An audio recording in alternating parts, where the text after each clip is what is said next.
Continuando con la sesión ahora, recibimos a Lisbeth Carrero, quien nos va a hablar sobre Periodic Solution for One-Dimensional Non-Linear Non-Local Problem with Drift, including Singular Non-Linearities. Por favor, Lisbeth. Bueno, primero quería agradecer al profe Leonelo y al Juan Carlos por darme la oportunidad de presentar mi trabajo acá. Este fue un trabajo que hice el año pasado con mi tutor Alexander Quas. Y acá nosotros queríamos estudiar modelos de ecuaciones en donde estuvieran involucrados el fraccionario laplaciano. Este se define para funciones suaves como el fraccionario de U igual a una constante por la integral en R de la diferencia de x y dividido en el módulo de x menos y a la n más 2s, donde s está entre 0 y 1. Esta integral debe entenderse en el sentido de valores principales, y c es una constante positiva que depende de n y s, y se define como esta integral a la menos 1. Entonces, nosotros queríamos estudiar un modelo en donde estuviera el fraccionario, el laplaciano fraccionario, y al lado derecho hubieran singularidades no lineales. Con esto me refiero a funciones FU, tal que explota en el origen. Modelos así ya existen. Ejemplo, es en el 2015, un paper de Barrios, de Bonis, Medina y Peral. Ellos estudiaron las soluciones de este problema en dominios acotados. Lo hicieron usando métodos variacionales. Nosotros queríamos estudiar un problema parecido, pero cuando el m es 0, y agregarle acá un término gradiente. Usamos un paper del 2018 de Begoña, García y Quas. Ellos acá estudiaron este problema, el fraccionario de U más U igual a F. Encontraron soluciones periódicas a este problema. Este y algunos resultados que mostraban en este paper fueron de mucha utilidad para nuestro trabajo.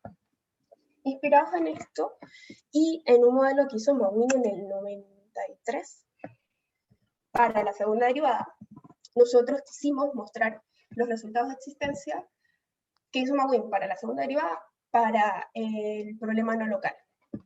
Es decir, que reemplazamos la segunda derivada por el laplaciano fraccionario, quedando las ecuaciones de esta forma. El fraccionario de U más FU por U' más GU igual a EDT, el fraccionario de U más C por U' menos GU igual a EDT. Del fraccionario U es menos el fraccionario U, y ese está entre un medio y 1. Entonces, nosotros mostramos resultados de existencia para estas dos ecuaciones. El primer resultado para esta ecuación, la ecuación 2, que es el siguiente. Asumimos f y g de 0 a más infinito de r, c alfa y s alfa. Entonces, el resultado dice, sea g una función tal que se cumplen las siguientes condiciones. Si g se va a infinito cuando t sea 0, si el límite superior de g cuando t sea infinito es menor que el promedio de e, entiéndase el promedio de e como la integral, como 1 dividido en 2pi de la integral de e. Entonces, la ecuación 2 tiene al menos una solución clásica 2pi periódica. Este teorema se usó usando el método de Perron. Para la subsolución sale de la hipótesis 1. Lo difícil fue encontrar una supersolución. Para ello tuvimos que probar el problema, encontrar soluciones al problema semilineal, que es el siguiente resultado. Entonces, sea f una función c alfa y w c alfa, la ecuación fraccionario U más FU por U' igual a W tiene al menos una solución clásica 2pi periódica U si y solo si el promedio W es 0. Además, se tiene esta estimación. La ida, es decir, que si tengo una solución, el promedio de W es 0, sencilla. Solamente se integra la ecuación en 0 y 2pi y se usan las propiedades del laplaciano fraccionario para periódicas. Entonces aquí la integral entre 0 y 2pi de esto es 0, la integral entre 0 y 2pi de esto también es 0, entonces me queda que el promedio W es 0. Ahora, para probar la existencia, se usó desigualdades de tipo Chowder. Para manejar este término gradiente, se usó la desigualdad de interpolación para espacios de Hopper. Ahora, esta ecuación 4 se puede generalizar para ecuaciones vectoriales de linear, de la siguiente forma. Acá, LU es el fraccionario de C1U1 hasta el fraccionario de CN-UN, donde CI está un medio y 1. Esta sería la derivada del gradiente de H, donde H es una función C2 alfa. Esto es AU, donde A es una matriz N por N y C alfa 2 biperiódica.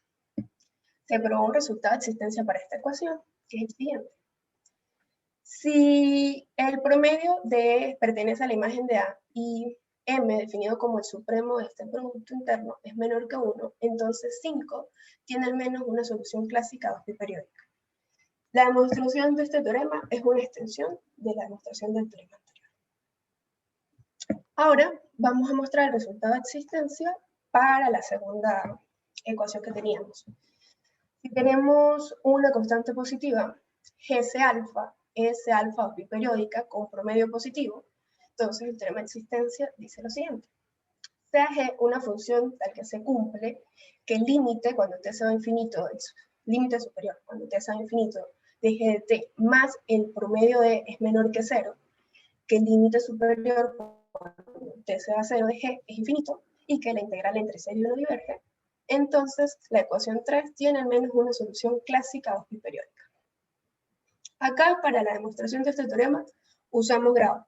Encontramos cota superior y cota inferior, porque queremos despegar las soluciones del origen, ya que G explota en el origen. Entonces, para encontrar cota superior es relativamente sencillo.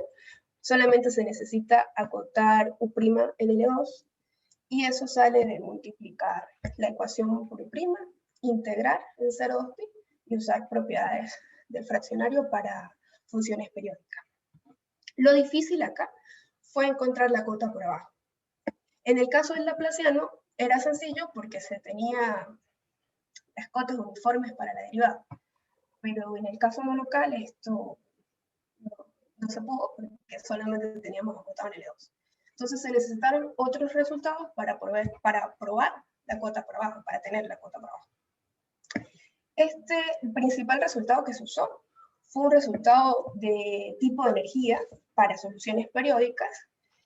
Este resultado está inspirado en un resultado del paper de simetría del laplaciano fraccionario del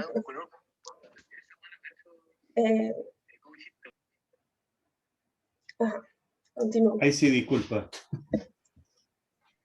Este resultado está inspirado en un resultado de un paper de simetría para la presión fraccionario que hizo Barrio, García, Del Peso y Cuas.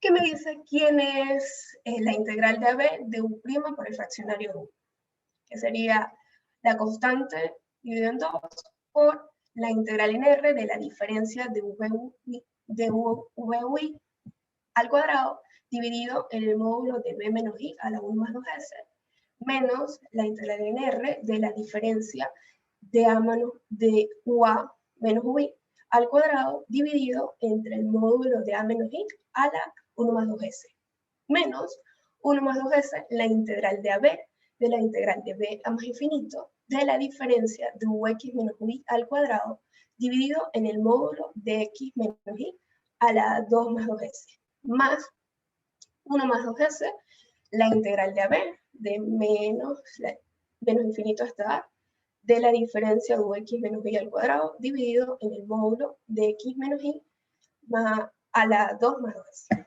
Entonces voy a dar una idea pequeñita de cómo se encontró la cota para abajo.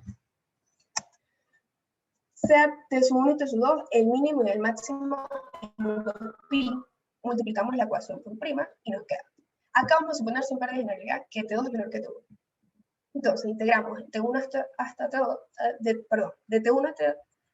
T1 el fraccionario de U por U' más C, la integral de T2 a T1 de U' al cuadrado, menos la integral de T2 a T1 de G de U por U', igual a la integral de T2 a T1 de U por U'. Aquí hacemos un cambio de variable, intercambiamos los límites y me queda la integral de U de T1 hasta U de T2 de GW esto que está acá lo pasamos al otro lado, entonces me queda la integral de T2, T1 de menos el fraccionario de U por U' menos C T2, T1 de la derivada al cuadrado más T2, T1 de E por U'. Este término lo tenemos acotado porque dije que teníamos cota en L2 para U'. Acá también está acotado, hacemos holder y tendríamos las cotas. Entonces nos faltaría solo acotar esto. Usando el lema anterior sabemos quién es esto. Y en un entorno del máximo, usando desigualdad de Hartnett y estimaciones de Chowder, se puede acotar uniformemente la derivada. Y con eso se estima lo que nos da el lado derecho del lema esto. Y se tendría esto acotado, entonces ya tendríamos la integral de U de T1 a T2 de G acotada. Ahora, si la función U en el mínimo se va a 0, nos va a contradecir que la integral entre 0 y 1 de G diverge. Por eso existe un R mayor que 0, tal que la función en el mínimo es mayor que 0. Con eso tenemos la cota y la demostración del resultado. Ahora, con este resultado de existencia y usando bifurcación desde el infinito, mostramos un resultado de multiplicidad de soluciones, que es el siguiente. Tenemos el fraccionario U más C por U' igual a mu de U más G de U más E de T. Acá mu igual a 0 es un autovalor simple de este operador. G es una función continua que cumple que el límite cuando t se va a 0 de G se va a infinito, que el límite superior en G se va a 0. El promedio de E es positivo, donde E es una función C alfa periódica, y que la integral entre 0 y 1 de G es positivo. Entonces, el resultado de existencia para la ecuación 7 es el siguiente. Supongamos que se cumplen las condiciones de H1 hasta H4, entonces existe un eta tal que se cumple que la ecuación 7 tiene al menos una solución positiva U para los mu positivos, y la ecuación 7 tiene al menos dos soluciones, dos biperiódicas positivas, U para los mu que están entre menos eta y 0. Con esto terminó mi presentación. Estas fueron algunas referencias que se usaron. Bien, agradecemos a Lisbeth nuevamente. Y cedo la palabra para ver si hay alguna pregunta, algún comentario.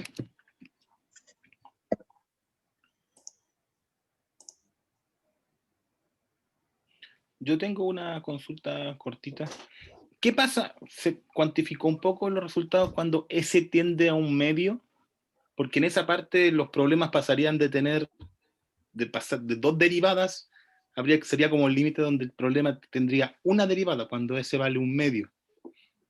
No se estudia ese caso. Por eso, pero, ya, ok, no lo tienen. Ok. Eso. No sé si hay más preguntas.